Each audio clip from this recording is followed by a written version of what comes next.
Bidadari chapter 111, 30 tahun berlalu. Oh, nggak bisa Le, kakek itu sekarang sedang buru-buru. Khawatir diajak bermain catur, Adi Wijaya berkelit lagi. Tadi itu kakek hanya menjelaskan saja kalau Farhan itu orang yang berpengaruh. Tadi kamu yang nanya juga. Yakin kakek nggak mau main catur dulu sambil ngobrol? Itu kan kakek belum cerita semua berpengaruh seperti apa orang yang tadi kakek bilang itu. Karena itu kakeknya benar-benar sinis menatap Reiko yang memberikan pertanyaan begitu. Mesti Reiko bertanya seakan dirinya tak bersalah tanpa ekspresi. Mengemis padanya untuk memasukkan bisnis kami ke Mesir. Tak sudi aku. Siapa tadi namanya? Farhan. Sama dengan mertuanya Waluyo. Cish, tak mau. Seru hati Reiko menentang keras sebetulnya. Nggak ada waktu. Yo wesko. Aku mulai sek yo. Jaga semua baik-baik ya. Jaga istrimu. Permintaan kakeknya dijawab Reiko dengan anggukan kepala sambil dia mendekat pada Aida. Lemas sudah wanita itu ketika pria yang tak ingin didekatinya itu kini aroma tubuhnya sudah sampai ke indera penciumannya. Dan menggerakkan tangannya kembali membopong Aida. Kamu tunggu dulu di sini, aku mau antar kakek dulu ke pintu, ujar Reiko.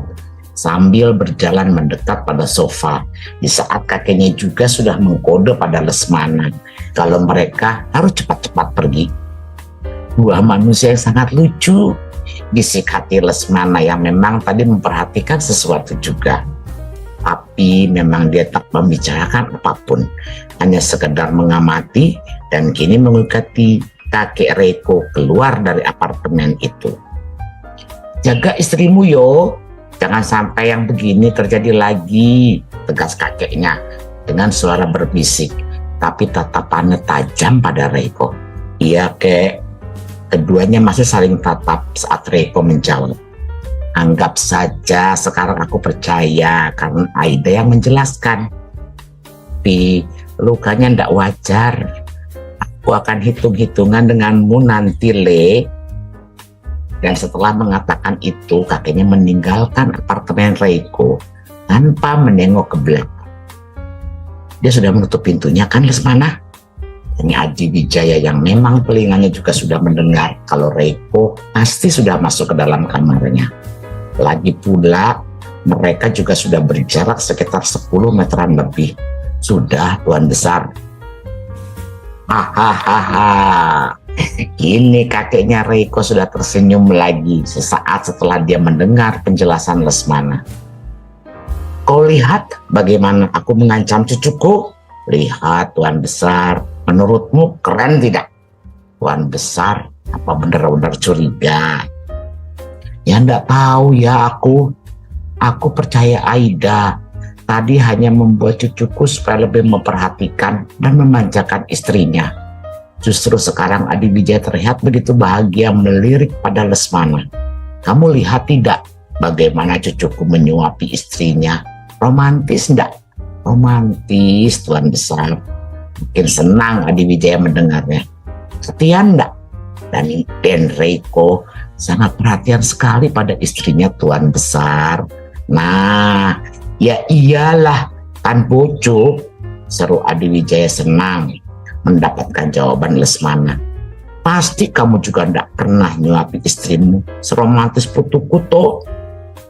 Tak ada yang mengalahi romantisnya Den Reiko pada istrinya Tuan Besar. Mana Adi Wijaya tahu bagaimana sikap Lesmana pada istrinya bukan? Tapi jawaban Lesmana ini hanya untuk menyenangkan hati orang tua itu. Sehingga kini senyumnya pun kembali sumringah. Iya, pelan-pelan mereka akan semakin dekat dan semakin saling mencintai. Witing tresno jalaran suko kulino. Benar Tuan Besar, ucap Lesmana saat pintu lift terbuka. Anak itu memang manis dan lembut dari kecil. Dia itu pasti bisa melindungi Aida. Adi Wijaya bicara sambil masuk ke dalam lift. Tuan muda Reiko lebih pendiam dibandingkan nyonya muda Aida. Aida sangat cocok untuk Reiko. Si muda, manis, supel, tidak maluan seperti cucuku. Sebetulnya tidak butuh didandanin seperti itu pun juga sudah menarik dan cantik alami. Aku lebih suka kalau dia tak bermake up. Tapi di make up seperti itu bisa membuat putuku makin cinta, kan Lesmana? Tuan muda Reiko itu seperti Anda, Tuan Besar. Dia sangat sayang istrinya. Mungkin dia hanya ingin membuat istrinya terlihat cantik saja dan tidak bersedih karena matanya sembab dan bengkak habis menangis. Iya, kau benar, Lesmana. Adi Wijaya sudah keluar dari lift ketika bicara begini.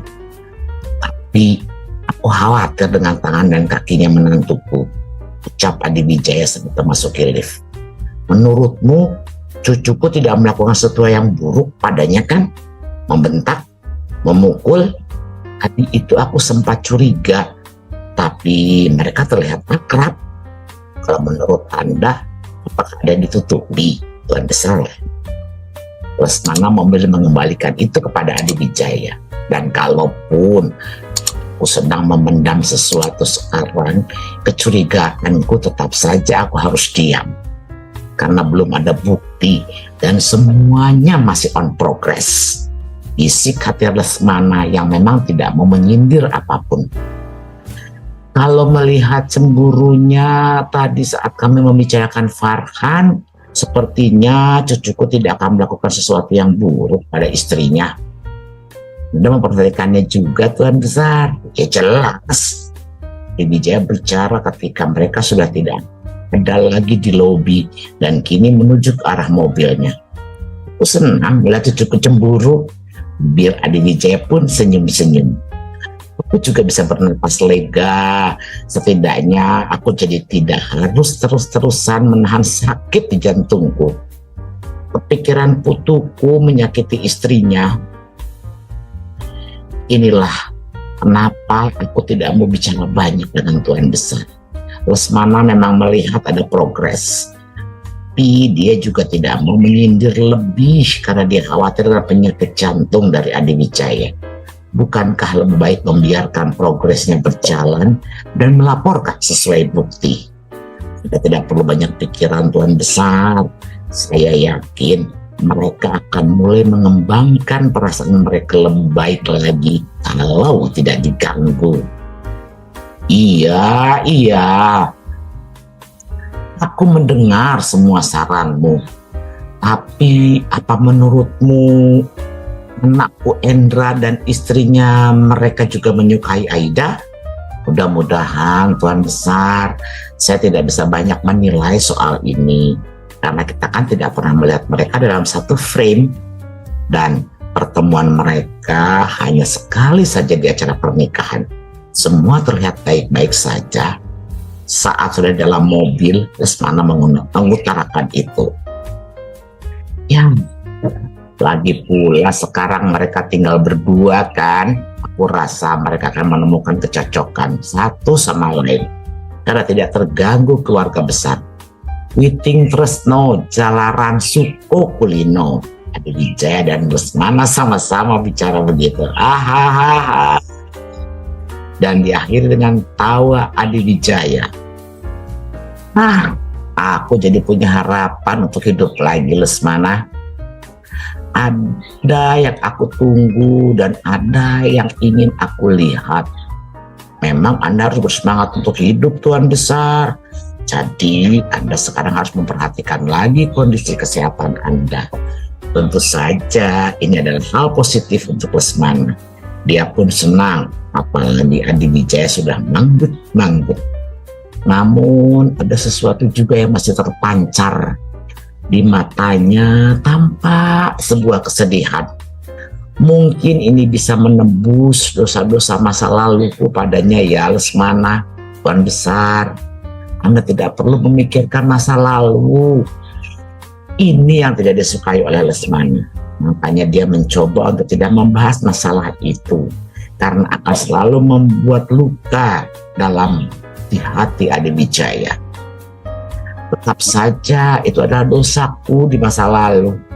Aku yang membuat semua ini terjadi, Lesmana. Kita tidak bisa mengubah lagi masa lalu, Tuan Besar. Lesmana membujuk supaya tidak ada lagi pembahasan ke arah sana. Semua yang sudah berlalu, dan saya yakin inilah yang terbaik, Tuan Besar. Anak itu masih tetap manis dan dirinya sudah sangat bahagia, Tuan Besar. Entahlah, tapi saat ini Adiwijaya menundukkan kepalanya lagi dalam-dalam. Memang dia tidak pernah bisa lepas dari masa lalunya ini yang selalu menghantuinya. Andai aku mendengarkan kata-kata istriku, mungkin aku tidak akan merasa bersalah begini. Tuan Besar, cepat-cepat minum obatnya ini. Silakan, Tuan Besar. Lesmana tahu kalau kakeknya Reiko sudah memegang jantungnya, berarti ada sesuatu yang tidak nyaman. Memang, pembahasan ini selalu saja membuat pria Parubaya itu merasa nyeri di jantungnya. Apa kamu sudah mendapatkan info tentang mereka? Tanya Adiwijaya yang kini benar-benar berharap sekali pada Lesmana setelah dia minum obatnya. Saya masih mencari mereka, Tuan Besar, dan kejadian ini sudah 30 tahun berlalu. Bisa dibayangkan beratnya kerja Lesmana, karena di zaman 30 tahun yang lalu belum ada yang namanya Facebook dan sulit mencari orang. Aku ingin sekali sebelum aku mati, minimal kita sudah menemukannya, Lesmana, jawab Adiwijaya lagi penuh harap. Mendiang ayah saya juga sudah mencarinya, tapi kami memang belum mendapatkan apapun, Tuan Besar. Saya mohon maaf, tapi saya akan terus mencari mereka.